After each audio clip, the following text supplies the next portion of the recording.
Yes, hello everybody. Um, Today, since the aspects um, are so incredibly interesting related to Ceres, the dwarf planet, the sun is now about to oppose it, and it will be exact tomorrow. And I thought, instead of doing Saturn, as I originally thought, since Saturn is squaring the nodal axis, I decided to switch over, especially because of, well, what happened. For us, it was last night during the election debate where that one thing came up that I thought was incredibly interesting, and it is related to the wounded feminine. And it was Trump who said "nasty woman." And I thought that was such an interesting comment because it really,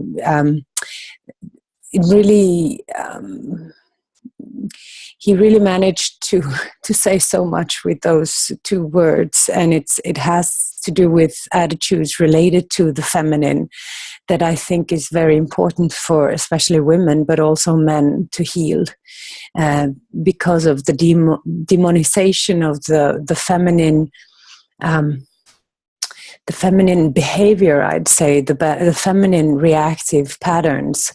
I think there's been a lot of suppression because the feminine, the yin quality within both men and women are more demanding than the yang quality. The yang quality is just it's focused, it is directed, it doesn't stray off the path.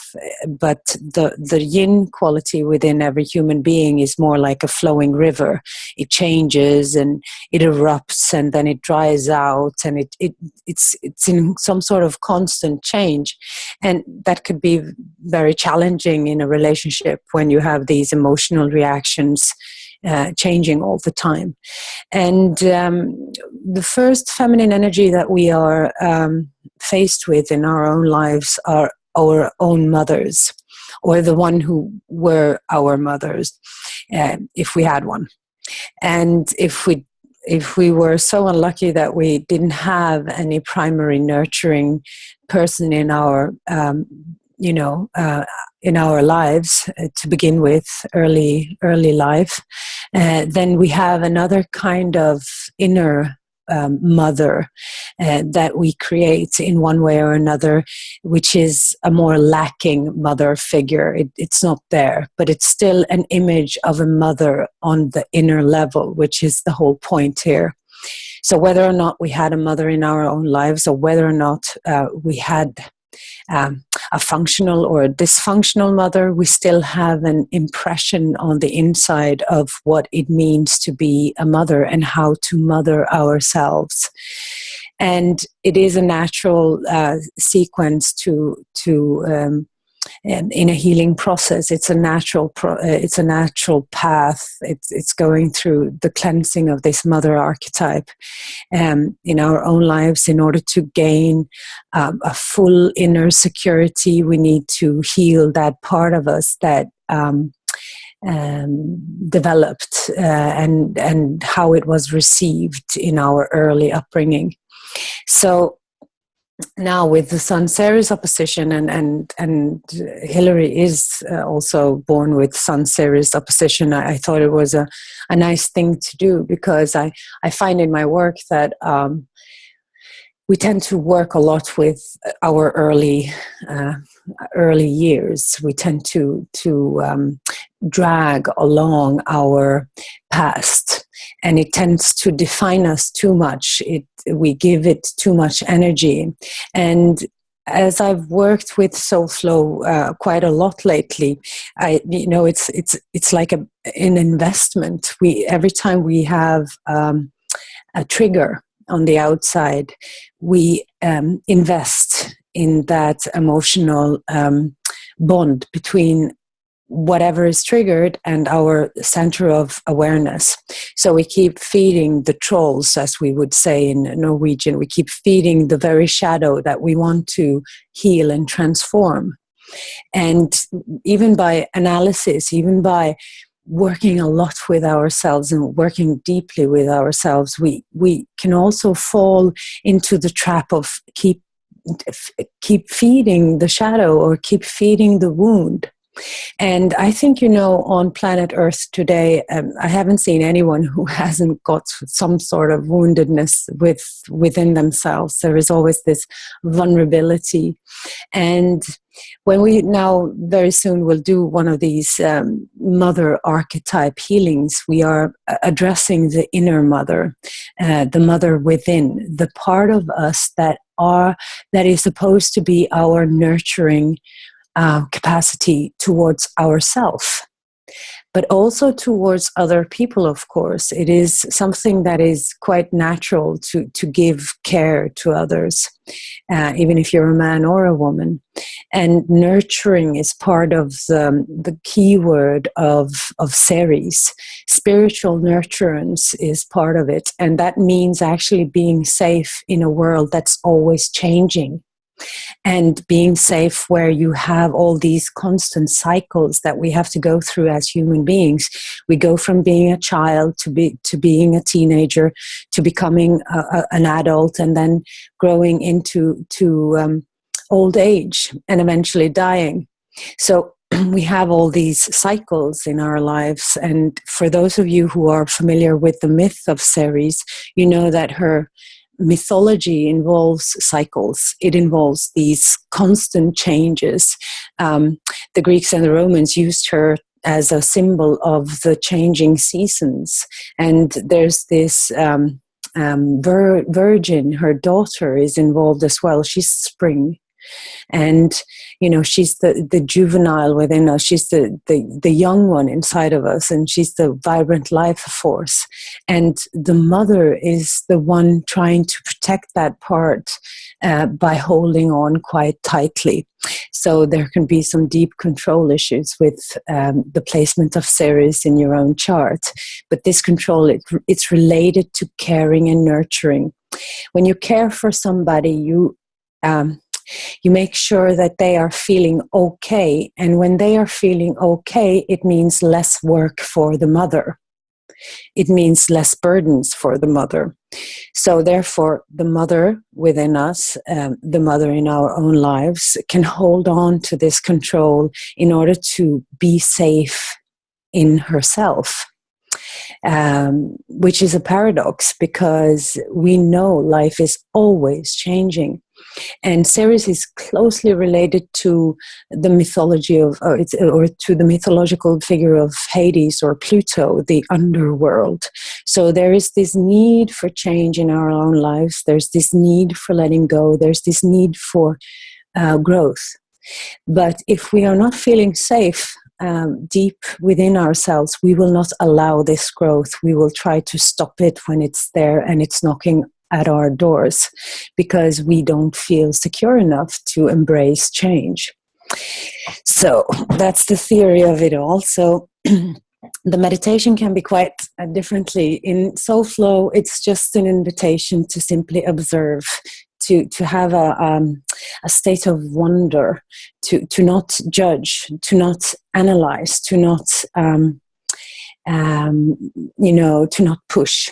Whatever occurs in this meditation, if it's just a darkness, if you can't see anything, that's something too. And there could be shapes or forms you see instead of an actual figure. Many people have this. So nothing is wrong from that perspective. We are talking to our inner world, and it's almost like entering into a dream state, but you're awake. But you're still the observer, as you are when you're dreaming. You're not creating the dream. The dream is talking to you. So these sub-personalities are talking to you. You are not doing anything else but listening, inviting in, and you just keep that in mind, because it's easy to go into control mode when we also work with our inner selves. We know much. We have a lot of knowledge of who we are. So we might be have some sort of ideas of what we'll meet during a meditation regarding a specific archetype. So just try to be as open and neutral as possible, and surrender into the meditation. And if you don't see anything, or if you don't have any experiences, just enjoy the meditation, because it's worth a lot in itself. So if you can just please get seated, and you can seat yourself comfortably, open your trousers or whatever it is. I don't like bras, I don't like anything uncomfortable, so yeah, it's been a long day here, so I have to give out a little breath. It's nice. It's very nurturing to breathe properly. And you can just enter into the mode of being the observer. You are the observer. And just observe your body for a little while now. Take a little tour of the body and check if you have stress sitting around your navel area in particular, or in your jaws. We keep a lot of stress in our tongues, in our tips of our fingers, and in our bellies, and in hips and pelvis. So just take a couple of good breaths.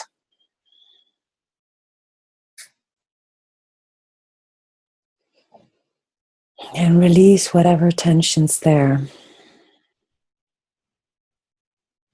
And you just quietly ask your body to sit still, because right now you're going to do a meditation.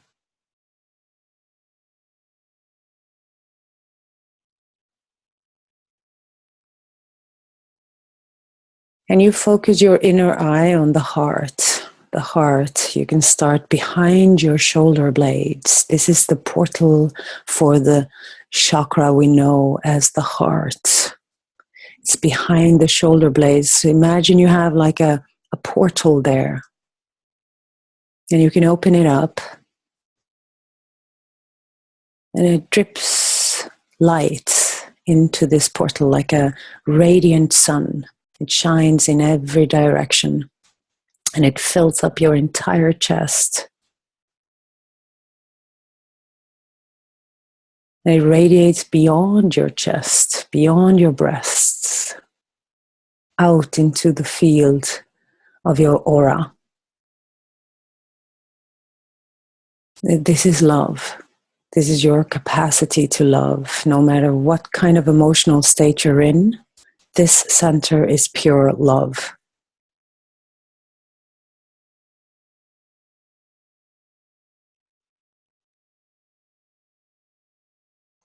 And if you can just imagine that sun, it's radiating out a smile, a satisfied smile. Everything is okay. You will get the feeling of love.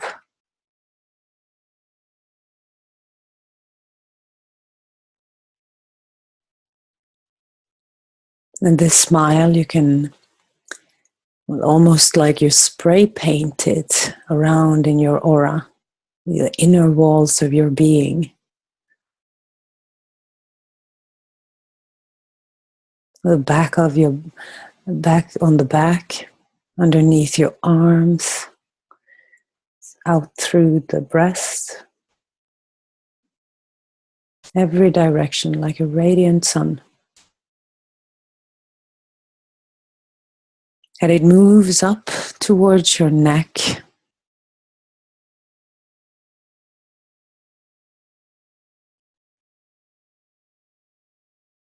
towards your brain.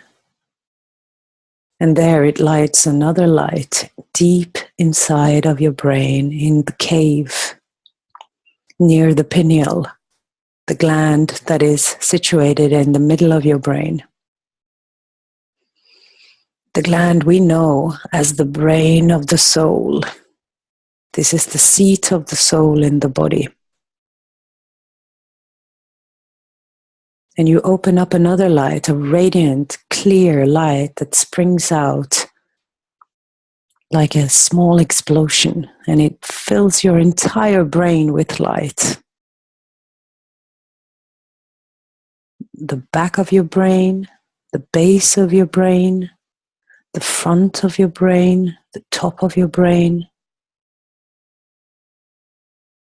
It feeds light into your brain,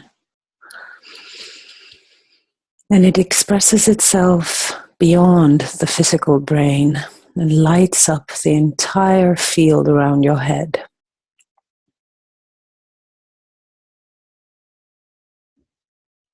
As if you were standing under a grand light, inside a grand light.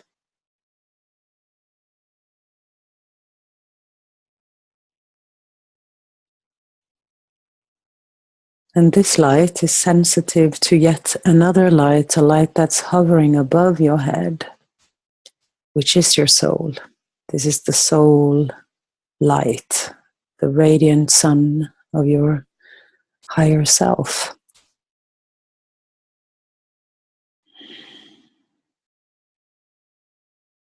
And you can imagine yourself standing underneath this sun as if you were getting a tan, bathing in the light of the sun of your soul. It's streaming down. It's completely embedding you, holding you.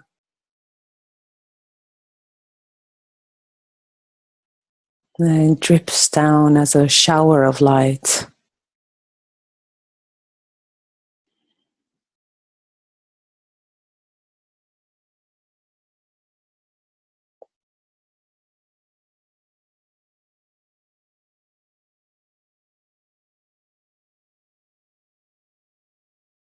This light is the point of contact with the spiritual world.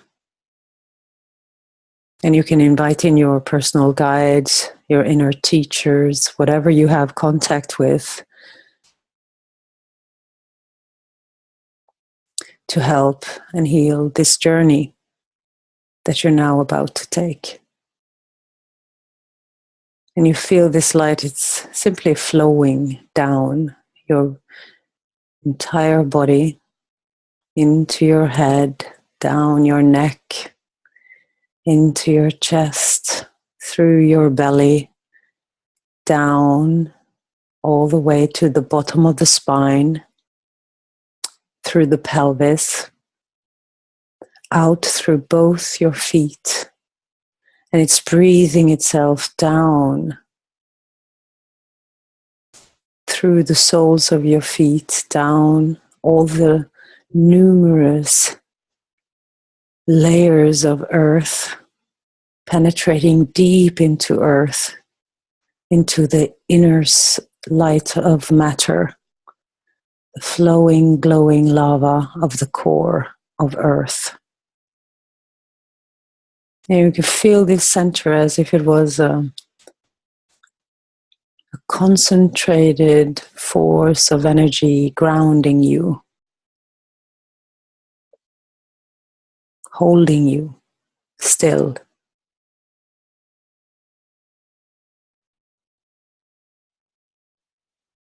And this light is moving upwards, up through all the layers of earth, in through the soles of your feet. It continues to simply float upwards through your feet, into your pelvis, into your stomach, and deep into your heart.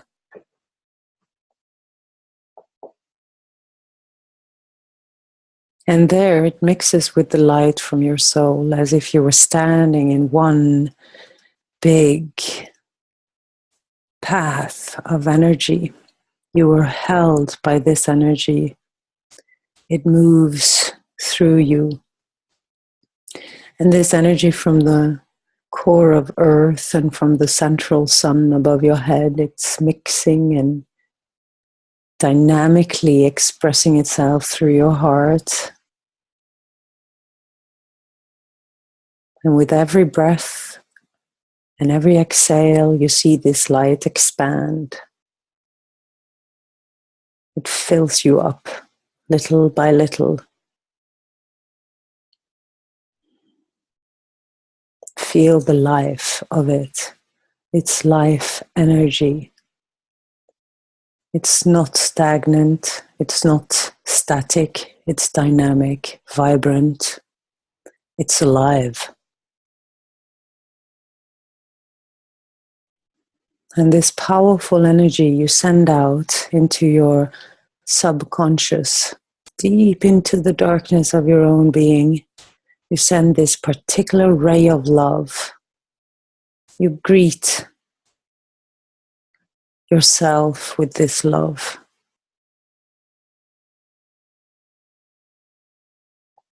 And you send a particular strong ray of love towards your inner mother, whom you now will invite into your conscious field.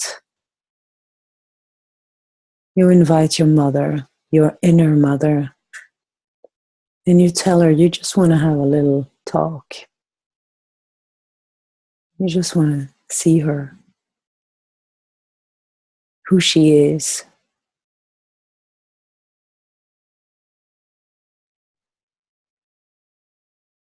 How she feels. How does she look? What's her mood?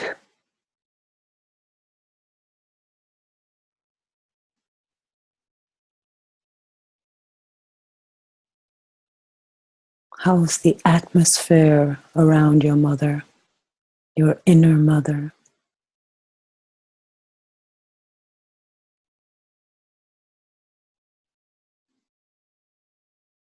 You tell her you came to see her because she's a part of you. She's always been there. And you want to have a more conscious relationship to her. Because the light that you have in your heart is the same light that she has in hers. So just show her the light she has in her heart. And you can feel there's this connection between your heart and her heart. Let her discover the light.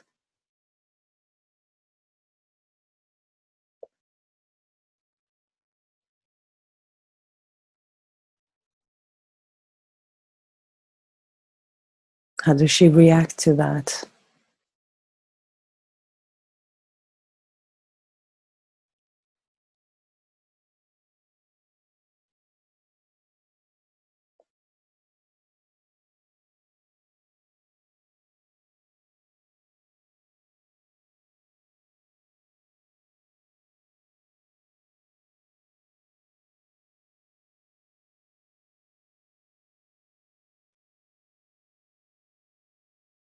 Does she have anything to tell you? Is she showing you something?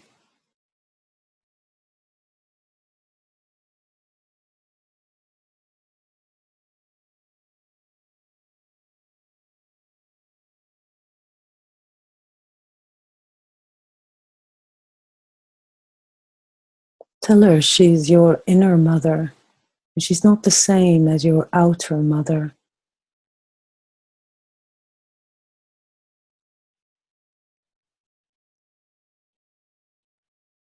Even though some parts of her might be influenced by this outer mother.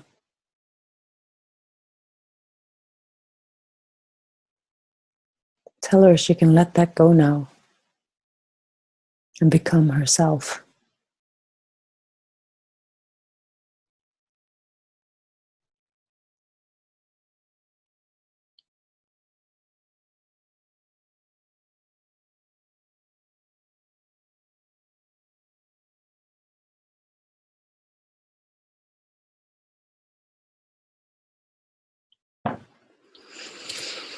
And now you just ask her what she needs. What does she need? What's her core need?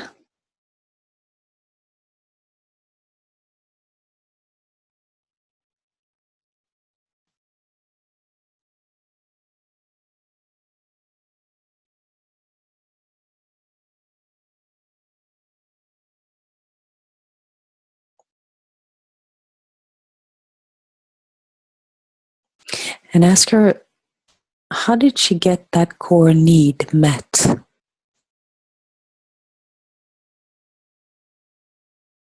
What kind of strategy did she apply in order to get her needs met?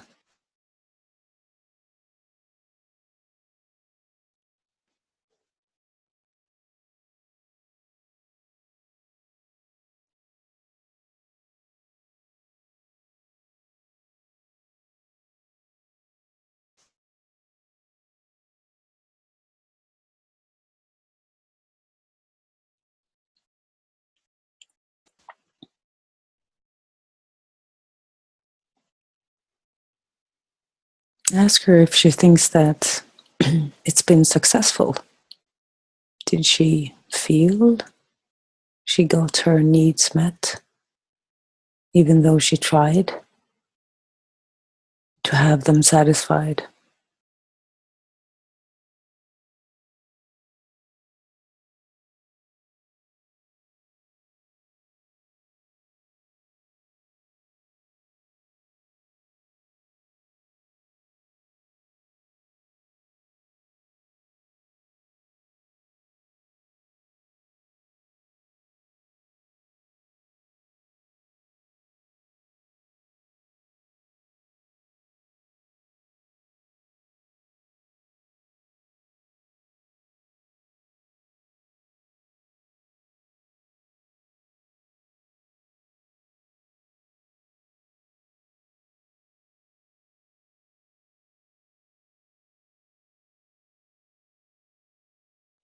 Ask her what she needs from you. What can you give her?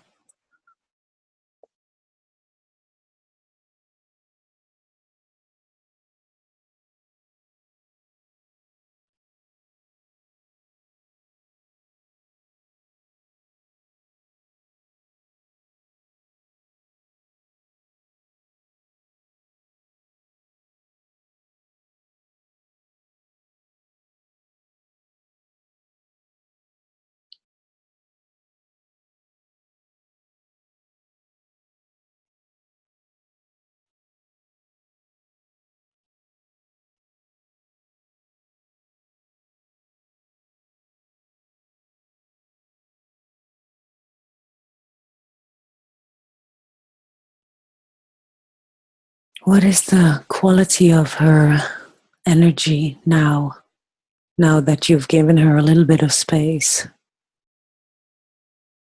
What's her true gift to you? What can she give you and share with you? What's her superpower?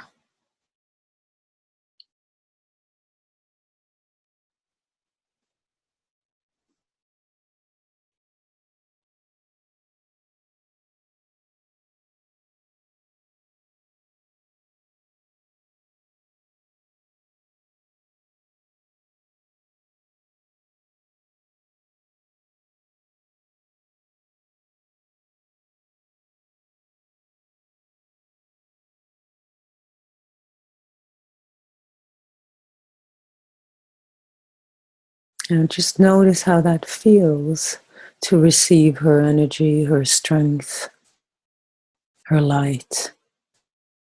How does that feel for you? The mother light, that sweet mother light.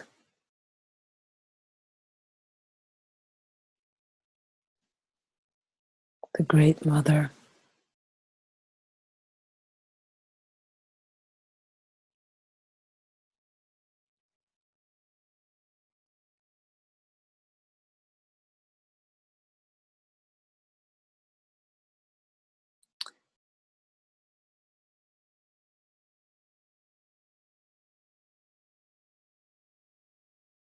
Now invite her into your heart, into the cathedral of your heart.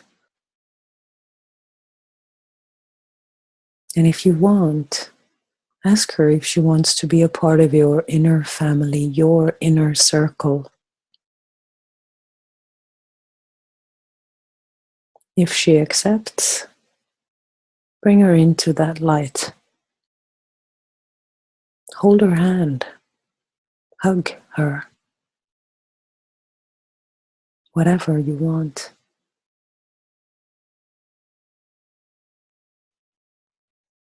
Ask her if she's okay with entering into your light. And tell her you're ready for a more conscious relationship to her, a better cooperation, a deeper listening,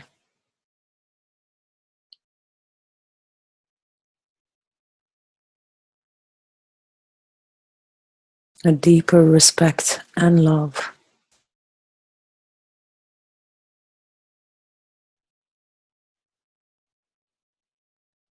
because you two belong to the same soul.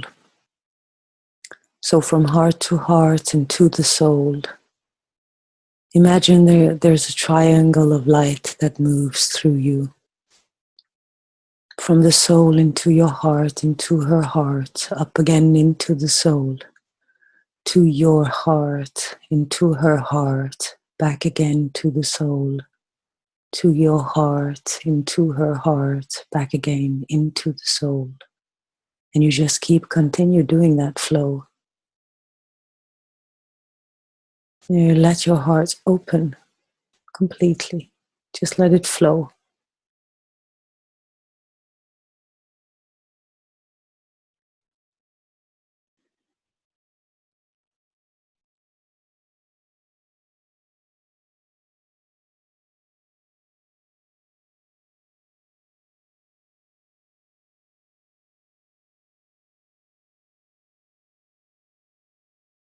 If she's less willing to enter into your and deeper cooperation, you can still do this triangle, and it will heal eventually. It will open.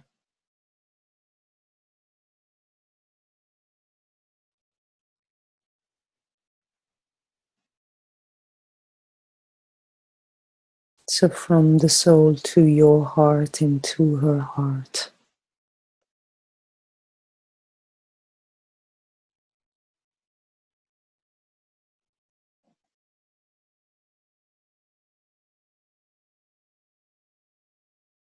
And whatever pain's been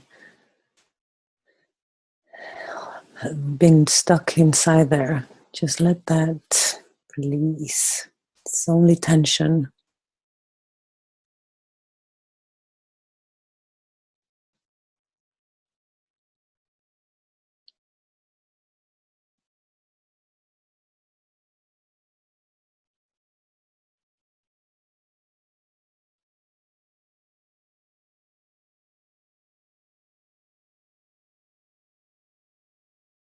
Ask her if she likes to share something else before you enter into a different state of mind. If she's happy. If she's not, just tell her you'll be back. You won't forget her. You've seen her. You felt her. She's always going to be there now. As a conscious being inside of you.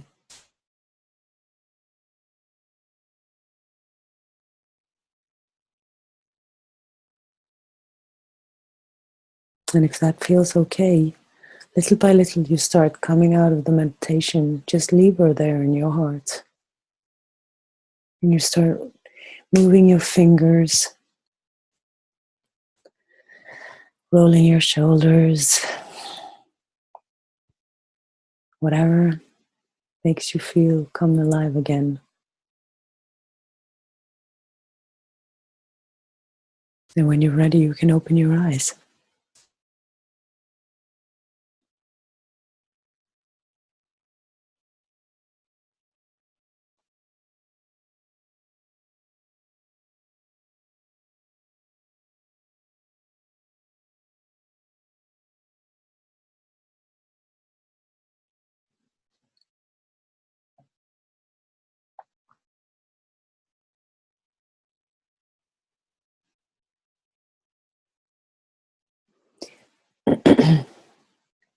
Whenever something's upset, whenever some parts of us are going into panic mode or we're feeling insecure, you can always call on that mother light.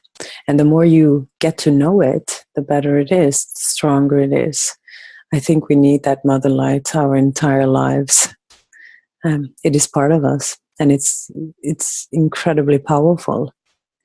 And today on Earth, this light is needed more than anything. It is truly missing. And from an esoteric point of view, they say that the mother light is veiled. It is hidden. There is no explanation as to why it is hidden, but it's just some sort of esoteric mystery, the Great Mother. It could be that, inside matter there is light, as is, our Earth whatever feels material inside that material realm, everything is light.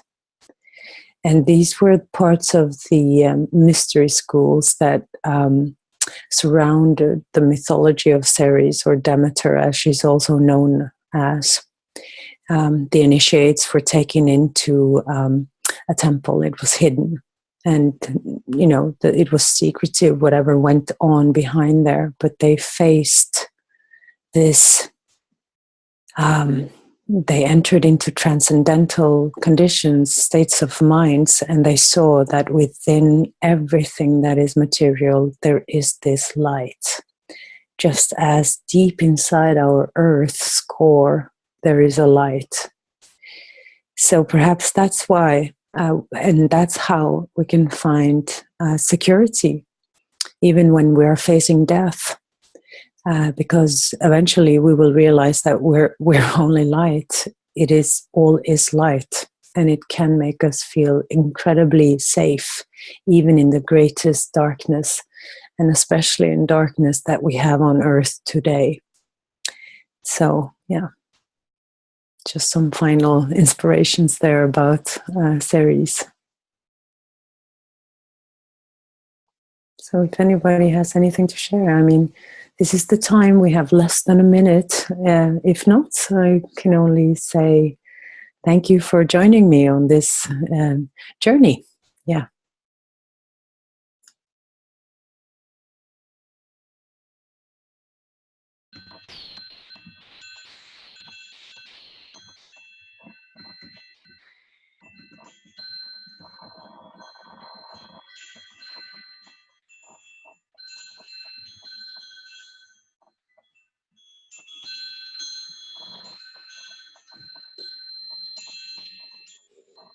Okay, thank you very much, Soul.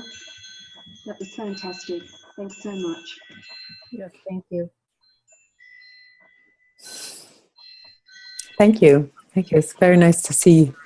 Have a face to. Thank you, Sue, for showing me your presence. It was very nice. Yeah. Well, that was it. Enjoy the rest of the Zoom meetings.